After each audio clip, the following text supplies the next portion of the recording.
Hi పిల్లలు, మన master ఛానల్కు స్వాగతం. ఈరోజు మనం తత్పురుష సమాసాల గురించి తెలుసుకుందాం. తత్పురుష సమాసాలు తెలుసుకునే ముందు విభక్తుల గురించి తెలుసుకోవాలి. విభక్తులు ఏమి? డు, ము, వులు ప్రథమ విభక్తి. నిన్, నున్, లన్, గూర్చి, గురించి ద్వితీయ విభక్తి. చేతన్, చేన్, తోడన్, తోన్ తృతీయ విభక్తి. కొరకున్, కై చతుర్థీ విభక్తి. వలనన్, కండెన్, పట్టి పంచమీ విభక్తి. కిన్, కున్, యొక్క, లోన్, లోపలన్ షష్ఠీ విభక్తి. అందున్, నన్ సప్తమీ విభక్తి. ఓ, ఓయి, ఓరి, ఓసి సంబోధనా ప్రథమా విభక్తి. ఈ విధంగా తత్పురుష సమాసాలు తెలుసుకునే ముందు విభక్తుల గురించి తెలుసుకోవాలి. ఇప్పుడు తత్పురుష సమాసాలు. తత్పురుష సమాసం అనగానేమి? ఉత్తర పదము ప్రధానముగా కలది తత్పురుష సమాసం. ఉత్తర పదం అంటే చివర వచ్చేది, పూర్వపదం అంటే మొదట వచ్చేది. కానీ తత్పురుష సమాసంలో ఉత్తర పదం ప్రధానంగా ఉంటుంది.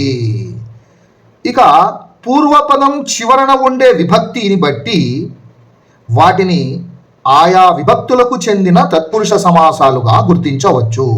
పూర్వపదం చివరన ఒక విభక్తి ఉంటుంది. ఆ విభక్తిని బట్టి మనము ఆ తత్పురుష సమాసాన్ని ఏ విభక్తికి చెందినది అని చెప్పవచ్చు. ఇప్పుడు ఉదాహరణకి ప్రథమ తత్పురుష సమాసం. ప్రథమ విభక్తి ఏమి? డు, ము, వు. ఇవి ప్రథమా విభక్తి చెందినటువంటి విభక్తులు. ఉదాహరణకి మధ్యాహ్నము. దీని విగ్రహవాక్యము అహ్నము మధ్య భాగము. ము ఉంది చూడండి దీనిలో. మధ్యాహ్నము, అహ్నము మధ్య భాగము. ఇంకొకటి అర్ధరాజ్యం. రాజ్యములో అర్ధ భాగం. రాజ్యములో అర్ధ భాగము. కాబట్టి ఈ విధంగా ఉంటుంది. నెక్స్ట్ ము ఉంది కదా. నడిరేయి. రేయి అనగా రాత్రి అని. రాత్రిలో నడిమి భాగం. భాగము, రాత్రిలో నడిమి భాగము. ఈ విధంగా డు, ము, వులుకి సంబంధించినటువంటిది ప్రథమ తత్పురుష సమాసము. ఇక రెండవది ద్వితీయ తత్పురుష సమాసం. దీని విభక్తులు నిన్, నున్, లన్, గూర్చి, గురించి. ఉదాహరణకి చక్రధారి అనే పదం ఉంది. దీని విగ్రహవాక్యంలో చక్రమును ధరించిన వాడు. నున్ను కదా, నున్ అదే ను. చక్రమును ధరించిన వాడు. ను వచ్చింది కాబట్టి ద్వితీయ తత్పురుష సమాసం. పయోదరం. పయ అంటే నీరు అని. నీటిని ధరించునది. నీటిని ధరించు, పయమును ధరించునది, నీటిని ధరించునది. నిన్నుంది కాబట్టి నీ, అది ద్వితీయ తత్పురుష సమాసం. కృష్ణాశ్రితుడు. దీని యొక్క విగ్రహవాక్యము కృష్ణుని ఆశ్రయించిన వాడు. కృష్ణుని, నీ ఉంది కదా. గోపాలుడు. గోవులను పాలించువాడు. నున్ను ఉంది కదా. ఈ విధంగా నిన్, నున్, లన్, గూర్చి, గురించి వస్తే ద్వితీయ తత్పురుష సమాసం అనబడుతుంది. ఇక తృతీయ తత్పురుష సమాసం.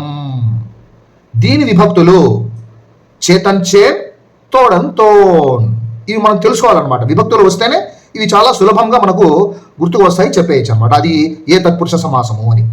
ఉదాహరణకి క్షీరాభిషేకం. క్షీరము అంటే పాలు, పాలతో అభిషేకము అని.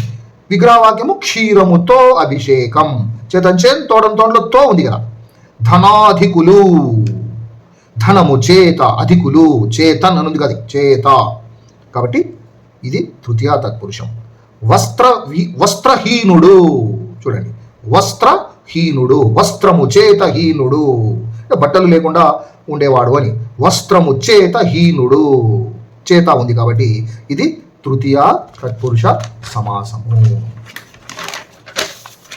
ఇంకా ఇంకొకటి చతుర్థి తత్పురుష సమాసం. విభక్తులు కొరకున్ కై, దీని యొక్క విభక్తులు. ఉదాహరణ న్యాయ పోరాటం, న్యాయము కొరకు పోరాటం, కొరకు వచ్చి చూడండి. భూతబలి, భూతము కొరకు బలి, కొరకు అనేది వచ్చింది.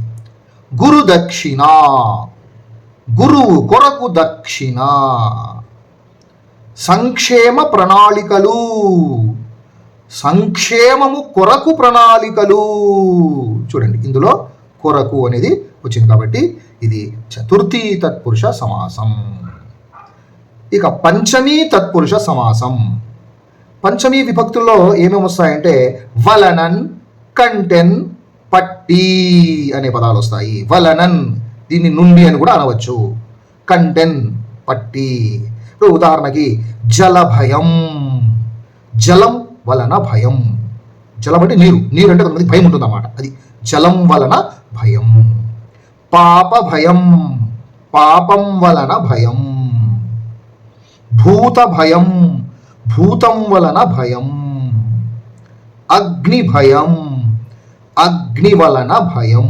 ఈ విధంగా పంచమీ తత్పురుష సమాసం ఉంటుంది.